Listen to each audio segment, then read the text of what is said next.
আমাদের জেলা সভাপতি বংশীদা, ভাই অজয়, তোষদা এবং এখানে উপস্থিত আমার সমস্ত সহকর্মী বন্ধুগণ, ভাই বোনেরা, দেখুন একটা বিশেষ যুগ সন্ধিক্ষণে আজকে পশ্চিমবঙ্গে নির্বাচন হতে চলেছে। এই নির্বাচনটা শুধুমাত্র দুটো রাজনৈতিক দলের মধ্যে সীমাবদ্ধ নেই। কেউ যদি মনে করেন এই লড়াইটা শুধুমাত্র বিজেপির সঙ্গে তৃণমূল কংগ্রেসের লড়াই, তাহলে তারা ভুল করবেন। গত 15 বছর আগে এ রাজ্যের প্রত্যেক মানুষের আবেগকে সঙ্গে নিয়ে ক্ষমতায় এসেছিলেন মমতা ব্যানার্জি। তিনি রাজবংশীদের সামনে, মতুয়াদের সামনে, নমশূদ্রদের সামনে, উদ্বাস্তুদের সামনে, কলকাতাবাসীর সামনে, জঙ্গলমহলে আদিবাসীদের সামনে, কর্মীদের সামনে, মাহাতোদের সামনে, সুদূর দার্জিলিং এ গোর্খাদের সামনে, নেপালীদের সামনে প্রতিশ্রুতিগুলো দিয়েছিলেন। সেই প্রতিশ্রুতি তিনি রক্ষা তো করেননি, তিনি তাদের আবেগকে প্রতারিত করেছেন, তাদের প্রতারণা করেছেন।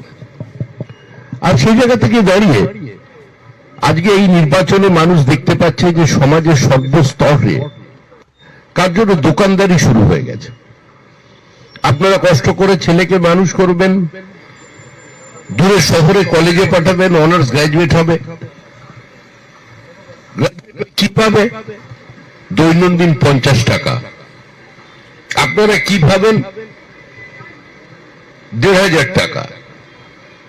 অর্থাৎ আপনি 1500 টাকার লক্ষ্মী ভান্ডার পাবেন, মানে দিনে 50 টাকা। আর আপনার ছেলে, সে গ্র্যাজুয়েট হয়ে সেও পাবে দিনে 50 টাকা। তাহলে 100 টাকায় সংসার চলবে? দেখুন, পৃথিবীর যে কোনো জায়গায় যত ধনী দেশই হোক না কেন, তারা দরিদ্র মানুষ, প্রান্তিক মানুষের পাশে দাঁড়ানোর চেষ্টা করে। জনকল্যাণকর রাষ্ট্রের এটাই কর্তব্য। যার টাকা আছে তার ছেলে তো বড় স্কুলে পড়বেই, যার টাকা আছে সে তো বড় হসপিটালে চিকিৎসা করাতে পারবে। কিন্তু যার কিছু নেই, তার জন্য একটা সরকার আছে, আর সেজন্যই এই সরকারটা তৈরি করতে হয়। কিন্তু এই সরকার আসবার পরে অন্যদের তো অনেক দূরের কথা, তৃণমূল কংগ্রেসের যারা কর্মী তাদের থেকেও টাকা নিয়ে চাকরি বিক্রি করেছিল। 26,000 লোকের চাকরি চলে গেছে। একটা সরকার ক্ষমতায় এসেছে, বিভিন্ন জায়গায় আগুন লাগাচ্ছে। উদ্দেশ্যটা কি? উদ্দেশ্য হচ্ছে একটাই, এই সরকার রক্ষা করতে চাই যে বাংলাদেশি মুসলমান অনুপ্রবেশকারীদের। একদিন যে মোগল বাদশাদের আমলে বিস্তীর্ণ কুচবিহার থেকে শুরু করে আসাম পর্যন্ত অঞ্চলে কখনো রাজা পৃথু, কখনো বীর চিলেরায়, কখনো লাচিত বরফুকন তাদের এখানে সাম্রাজ্য স্থাপন করতে দেয়নি। প্রায় 75 বছর এই অঞ্চলটা বিনা রাজ্যের অধীনে থেকে গিয়েছে, কারণ এখানকার সাধারণ মানুষ এই অত্যাচারকে, এই নিপীড়নকে মেনে নেয়নি। আমার জন্ম ঘটনাচক্রে আসামে, মামাবাড়ি আসামে। আমি দেখেছি বীর চিলারায়ের জন্মদিনে আসামে ছুটি থাকে। বীর চিলারায়কে কোনোদিন পশ্চিমবঙ্গের কোনো বইতে পড়িনি, কিন্তু আসামের থাকার কারণে বীর চিলারায়কে জানতে পেরেছি। আর যেহেতু পরিচয় রাষ্ট্রীয় স্বয়ংসেবক সংঘের সঙ্গে একদম শিশুকাল থেকে, সেজন্য ঠাকুর পঞ্চাননকে জানতে পেরেছি, চিলারায়কে চিনতে পেরেছি, লাচিত বরফুকনের গৌরব গাথা শুনেছি। এই উত্তরবঙ্গ দীর্ঘদিন বঞ্চিত হয়ে আছে। মানুষ বক্তৃতা করেছেন অবহেলিত উত্তরবঙ্গ, বঞ্চিত উত্তরবঙ্গ, পিছিয়ে পড়া উত্তরবঙ্গ। কিন্তু উত্তরবঙ্গের জন্য যে 100 টাকাও আসে, মানে তা দিয়ে জল গরম হয় না, বাজেটে নামমাত্র আসে। তার মধ্যে সর্বাধিক একবার 41 টাকা খরচা হয়েছিল, মানে 41%। বাদ বাকি 100 টাকার মধ্যে 21 টাকা থেকে 24 টাকার মধ্যে বছরে খরচা হয়। বাকি টাকা অন্যত্র চলে যায়।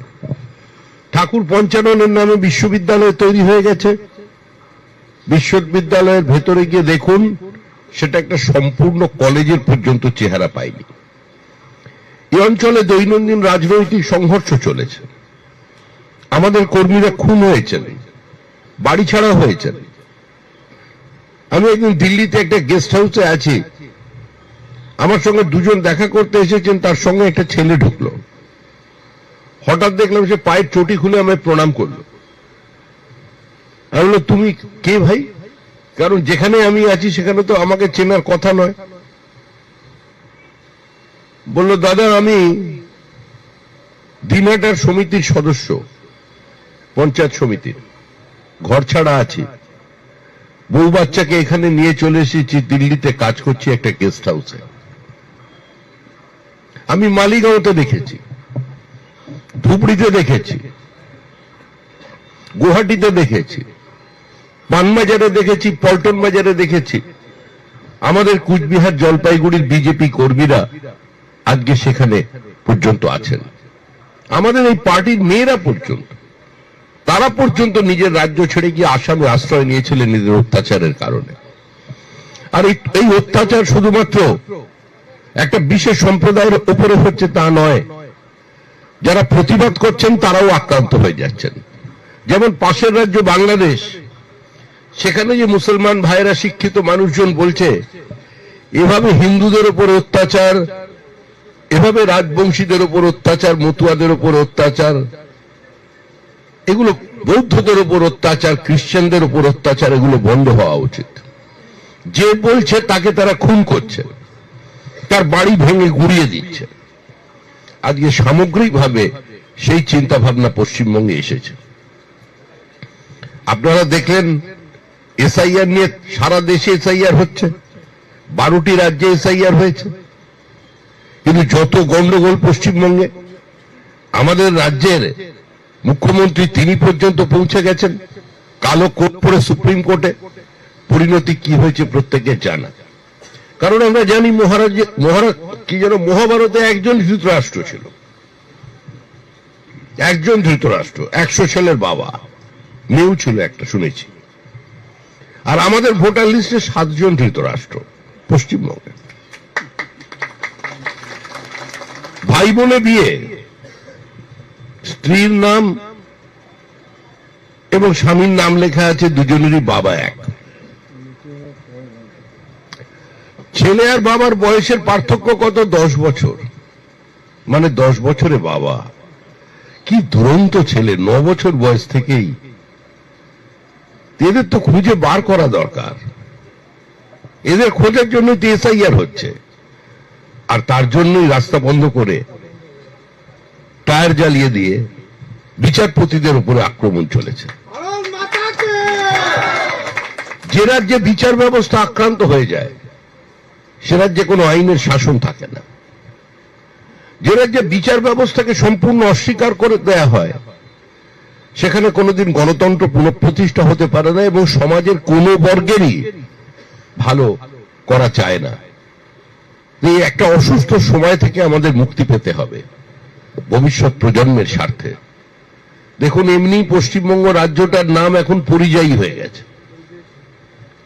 আমাদের এখানে কৃষকরা পরিযায়ী, আমাদের ছাত্র পরিযায়ী, আমাদের রাজ্যের শিল্পপতিরা পরিযায়ী, আমাদের মস্তিষ্ক মেধা এটাই পরিযায়ী হয়ে গেছে। এই পরিযায়ী রাজ্যকে বাঁচাতে হবে। গোটা পশ্চিমবঙ্গটা কার্যত বৃদ্ধাশ্রম হয়ে গেছে। আমাদের দক্ষিণবঙ্গের বিভিন্ন গ্রাম, যে বর্ধমান জেলার চাল খাওয়ায় গোটা ভারতবর্ষকে এবং তারপরে রপ্তানি করে, সেই ধানের উৎপাদনে যে পশ্চিমবঙ্গ ছিল 1 নম্বরে, আমরা এসে গেছি 3 নম্বরে। আমাদের উপরে আগে টপকে গিয়েছিল উত্তরপ্রদেশ, এখন আবার সেকেন্ড স্থান পেয়ে গেছে দৌড়ে তেলেঙ্গানা রাজ্য। আমরা 3য় স্থানে। যাকে রাইস বল অফ ইন্ডিয়া বলা হতো, সেই বর্ধমান জেলার কৃষক আজকে পরিযায়ী শ্রমিক হয়ে গেছে পার্শ্ববর্তী রাজ্যের। এর থেকে দুর্ভাগ্যজনক পরিস্থিতি আর কিছু হতে পারে না। সামগ্রিক ধ্বংসের দিকে এগিয়ে চলেছে। আর টার্গেট হচ্ছে উত্তরবঙ্গ।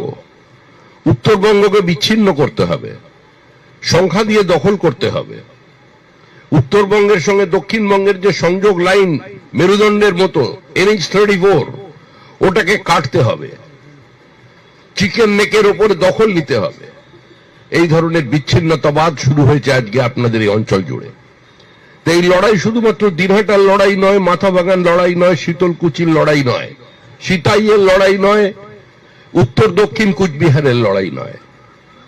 এই কুচবিহার জেলের একটা নির্দিষ্ট অতীত আছে, ঐতিহ্য আছে, ইতিহাস আছে এবং নিজস্ব ভূখণ্ড আছে। আজকে তার অস্তিত্ব রক্ষার লড়াই, তাকে প্রতিষ্ঠা করবার লড়াই। এই লড়াইয়ে আপনাদের সকলকে সামিল হতে হবে এবং সকলের কাছে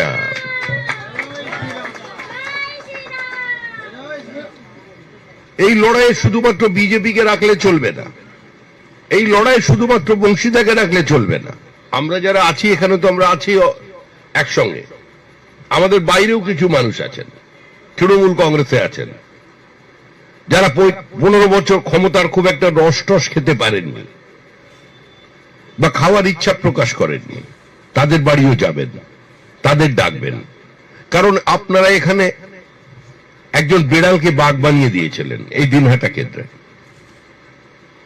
প্রথমে উনি ছিলেন ফরওয়ার্ড ব্লকে,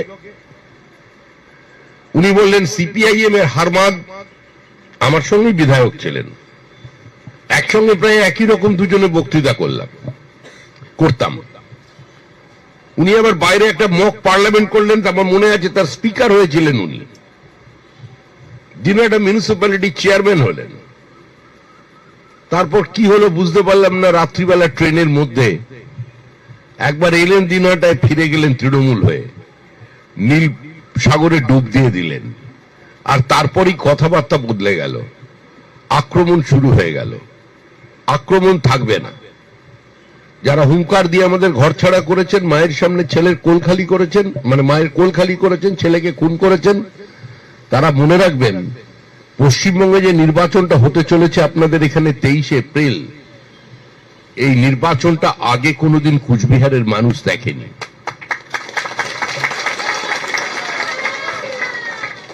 রক্তপাতহীন ভয়মুক্তভাবে নির্বাচন হবে, মানুষ ভোট দিতে যেতে পারবে, ভেতরে ক্যামেরা থাকবে, ক্যামেরা অন থাকবে। ক্যামেরা আগে আটা লাগিয়ে দেওয়া হতো দুপুর 2টোর সময়, এবার বন্ধ। ক্যামেরার অ্যাক্সেস থাকবে আমাদের প্রার্থীর কাছে, প্রত্যেকটা বুথের নাম্বার দিয়ে টাইপ করলেই সঙ্গে সঙ্গে বুথের ভেতরে কি হচ্ছে বোঝা যাবে। কেউ যদি বাড়াবাড়ি করে তাহলে CRPF থাকবে, কেন্দ্রীয় বাহিনী থাকবে, অবজারভার থাকবে, তারা গিয়ে ভালোবাসার ছোঁয়াটা সঙ্গে সঙ্গে তৃণমূল কংগ্রেসকে দিয়ে দেবে। আর এমনি তো দেখেছেন মমতা বন্দ্যোপাধ্যায় কিরম কিরম করছে একটা, আগে উনি এরকম করতেন না, মাঝে মধ্যে ঠিকঠাক বলতেন, এখন যেন কিরকম একটা হয়ে গেছেন। যত ট্রান্সফার তত উত্তেজনা। এখন তো মানে কাকে কি ভাষায় আক্রমণ করছেন সেটাই বুঝে উঠতে পারছেন না। উনি কবি মানুষ, আমি কি বলবো বলুন তো। উনি ছবি আঁকেন, গান লেখেন, কবিতা লেখেন, সুর দেন, ওনার অনেক গুণ। আবার আইনজীবী, কালো কোটও পরে নিয়েছেন। আবার যেখানে সেখানে সুপ্রিম কোর্টে চলে গিয়েছেন, ওখানকার জজ সাহেবরা বলে দিয়েছেন আপনার কাছে অনেক নামি দামি উকিল আছে, ওদেরই বলতে দিন না, আপনি একটু চুপ করুন। আমরা কিন্তু ওনাকে চুপ করাতে চাইছি না। দেখুন, গণতন্ত্রের প্রথম কথাই হচ্ছে বিরোধিতার অধিকার। আমি যদি এখান থেকে মঞ্চ থেকে একটা কোনো কথা ভুল বলি, অভিজিৎ আছেন আমাদের এখানে জেলা সভাপতি, অন্তত গাড়িতে উঠে আমাকে বলবে দাদা এটা আপনি ঠিক বললেন না। অজয় হয়তো রাত্রিবেলা একটু সাহস করে ফোনও করতে পারে, দাদা আপনি কি বলে গেলেন, সব গন্ডগোল হয়ে গেল, এটা তো বলবেন। তা আমার সমালোচনা করার অধিকার তো দিতে হবে, তবেই গণতন্ত্র। আমি যদি কুচবিহারের মানুষের স্বার্থ বিরোধী, এখানকার যারা সন অফ দ্য সয়েল, এখানকার ভূমিপুত্রদের সম্পর্কে ভুল কিছু বলে থাকি, তো বংশীধর তো আমায় রাত্রিবেলা ফোন করবেন। আমার দলের প্রতীকে প্রতিদ্বন্দ্বিতা করলেও তো আমাকে কিছু বলবেন, এটাই তো স্বাভাবিক। কিন্তু মমতা বন্দ্যোপাধ্যায়ের দল এবং তেনার কথা হচ্ছে কেউ কিছু বলতে পারবে না। খালি শুনতে হবে, উনি বলবেন আমরা শুনব।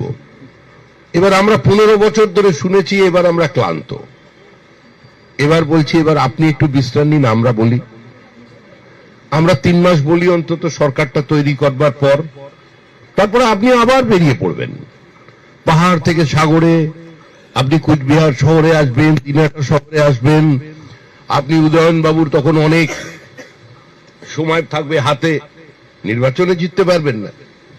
সল্টলেকে একটা বাড়ি আছে, ওনাকে কেউ বাধা দেবে না, ওনার বাড়িতে ভাঙচুর হবে না, ভয় নেই। বলে আসবেন ওনাকে, সমস্ত তৃণমূলদের বলবে যা করেছো পাপের ফল উপরওয়ালা তোমাদের ভোগ করিয়ে দেবে। মমতা দেবী আসবেন, উদয়নবাবু চা খাবেন, অবশ্য ততদিন পর্যন্ত যদি তৃণমূল কংগ্রেস দলটা অবশিষ্ট থাকে।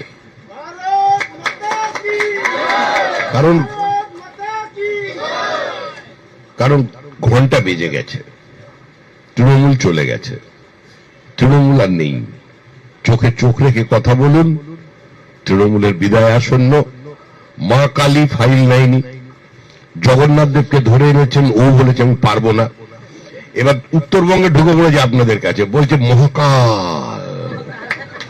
এবার একদম পুরো শিবকে ধরে নিয়েছে, দেবাদিদেব মহাদেব। কিন্তু দেবতারাও পাচ্ছেন না।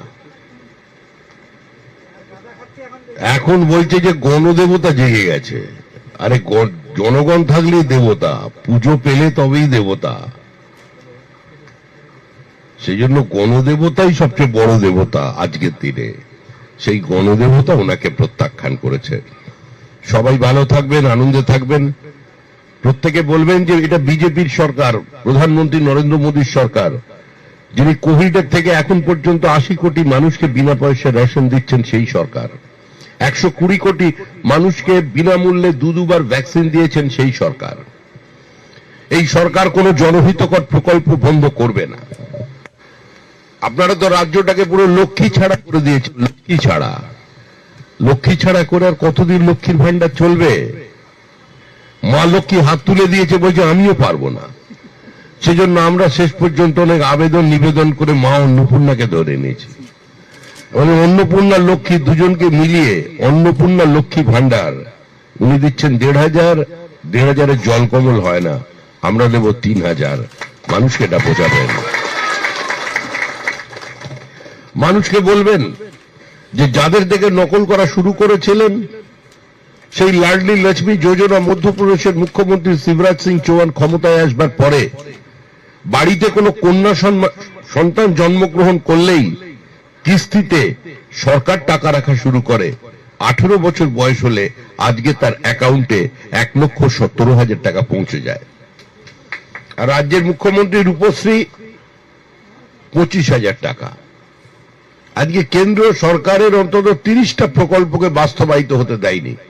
আপনারা যারা বসে আছেন তার সুফল পেতে পারতেন।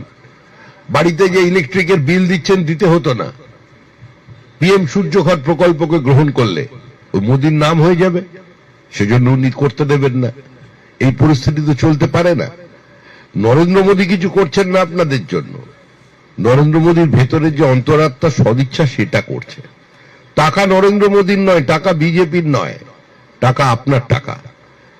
আপনি যদি দোকানে গিয়ে এখন একটা সাবান কেনেন, আপনাকে যে টাকা দিতে হবে, আপনার বাড়িতে যিনি গৃহ পরিচারিকার কাজ করেন, বাসন টাসন ধোন, তিনিও যে টাকায় একটা সাবান কিনবেন, আপনিও সেই টাকায় একটা সাবান কিনবেন।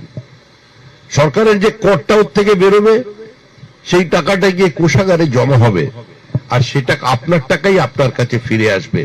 কিন্তু আসছে না, কারণ তৃণমূল কংগ্রেসের দুর্নীতি। এর বাইরে আমাদের আসতে হবে। সবাই ভালো থাকবেন, আনন্দে থাকবেন।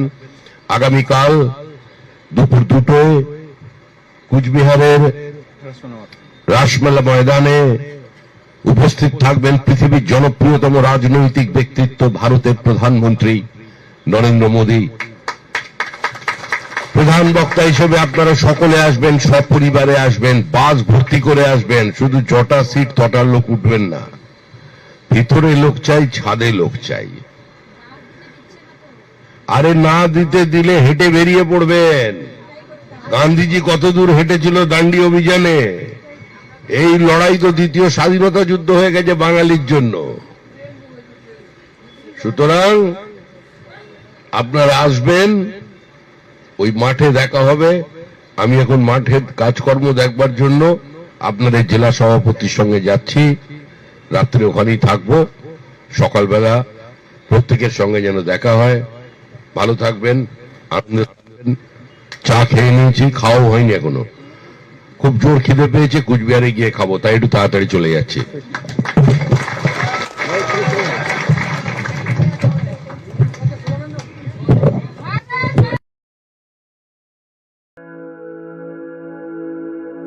আপনি কি জটিল কিছু সমস্যায় ভুগছেন, সমাধান পেতে চান? যোগাযোগ করুন প্রখ্যাত জ্যোতিষ ও তান্ত্রিক মনসারাম ভট্টাচার্যের কন্যা মনসা কন্যার সাথে। প্রখ্যাত জ্যোতিষ ও তান্ত্রিক মনসা কন্যা হাওড়া জানবাড়ি ও হাতিবাগানের নিজস্ব মন্দিরেও বসেন। যোগাযোগ 9830106967 আর 9239655323।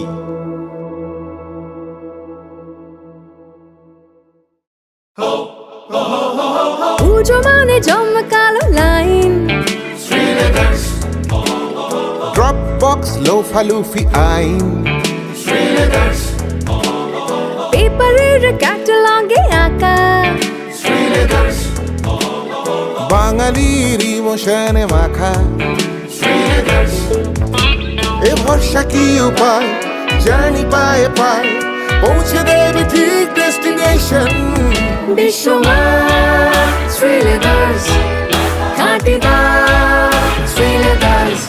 শ্রী লেদার্স, হাওড়া ময়দান।